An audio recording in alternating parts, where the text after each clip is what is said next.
தளபதி வந்து என்ன வந்து தொண்டாமுத்தூர் தொகுதி வேட்பாளராக அறிவிச்சிருக்கிறாரு. எஸ்பி வேலுமணி எடுத்து நிற்கிறேன். அவர் வந்து சும்மா இல்லை, அவர் பேர் 11 ஊழல் கேஸ் இருக்குது. பாத்ரூமை பார்த்தா உள்ள நடந்து போய் போறதுக்கே வழியே இல்லை, இங்கே டிச்சு சரியில்லை. ஆனால் அவருக்கு 200 கோடி ரூபா வீடு. என்ன வேணும் சொல்லுங்க, என்ன வேணும்? என்ன காசு வேணுமா உங்களுக்கு? காசு கொடுத்து உங்களை திரும்பி ஏழையா உட்கார வைக்க விரும்பல, சரிங்களா? ஒருவேளை காசு என்னத்துக்கு கோட்டருக்கு தான் ஆகும். நீ கோட்டர் அடிக்கிற காசு வேணும்னு கேட்கறவனுக்கு வாழ்க்கை வேணும்னு கேட்க தெரியலையே. ட்ரிங்க்ஸ் அடிக்கிறதுக்கு காசு வேணும், அதுக்கு உரிமையா சண்டை போடுறாங்க. வாழ்க்கை சரியில்லைன்னு சண்டை போட மாட்டாங்க. ஐயா உங்களுக்கு வாழ்க்கை வேண்டாம், காசு தான் வேணும். பெண் பிள்ளைகளை பெற்றவங்களுக்கு தெரியுங்க, வைத்த மாதிரி நெருப்பு கட்டி சுத்திட்டு இருக்கிறீங்க.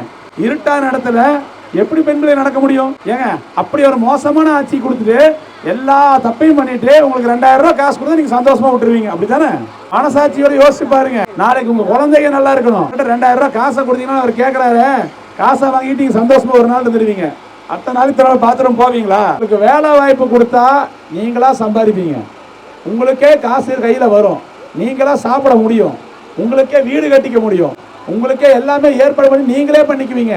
இந்த ஊழல்காரனுக்கு ஓட்ட போட்டீங்கன்னா உங்களுக்கு காசு வராது, நீங்க சம்பாதிக்க முடியும். அடுத்த 5 வருஷம் கழிச்சு ஒரு 2000 ரூபாய் வரும். தண்ணி எங்க போய் பிடிச்சி வரீங்கம்மா? வீட்டுக்கு பைப் இல்லையா? ஏமா போட மாட்டாங்களா? பாருங்க, 5 வருஷத்துக்கு இருக்கா உங்களுக்கு வந்து ஓட்டு வாங்கி போறாரு வேலுமணி அண்ணன். 20 வருஷமா ஓட்டு போட்டுருக்கீங்க. சிறுவாணி எங்க தான் பக்கம், ஆனா உங்களுக்கே தண்ணி கிடைக்க மாட்டேங்குது. அப்புறம் என்ன பண்றது? திரும்பவும் அவங்க கொடுக்குற காசுக்கும் இல்லாட்டி வாட்டர் டேங்க் சின்டெக்ஸ் டேங்க் கொடுக்குறாங்களா, அதுக்கு இதுக்கு யோசிச்சு நீங்க வந்து ஓட்டு போட்டீங்கன்னா நீங்க காலம் பூரா இப்படி நிக்க வேண்டியதுதான்.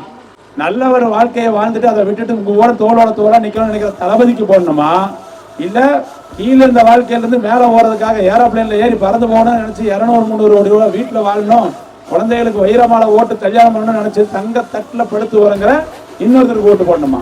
தளபதிக்கு போட்டு போட்டீங்கன்னா உங்க வாழ்க்கை மென்மேல உயரும். ஏற்கனவே இருக்கிற எம்எல்ஏக்கு ஓட்டு போட்டீங்கன்னா உங்க வாழ்க்கை இன்னும் கீழே போகும், வருமானம் வராது, நாளைக்கு சோத்துக்கு கையேந்து வைப்பாங்க. நல்ல ஒரு வாழ்க்கை வேணும், நல்ல வாழ்க்கை தர வேணும்னா தளபதிக்கு ஓட்டு போடுங்க. தொண்டாமுத்தூர் கேண்டிடேட்டா நான் நிற்கிறேன், எனக்கு ஓட்டு போடுங்க. உங்களுக்கு நான் கொடுத்த வாக்குறுதிகளை மாற்றுவேன். உங்க வாழ்க்கையை மென்மேல மேலே கொண்டு வரணும் இல்லையான்னு பாருங்க.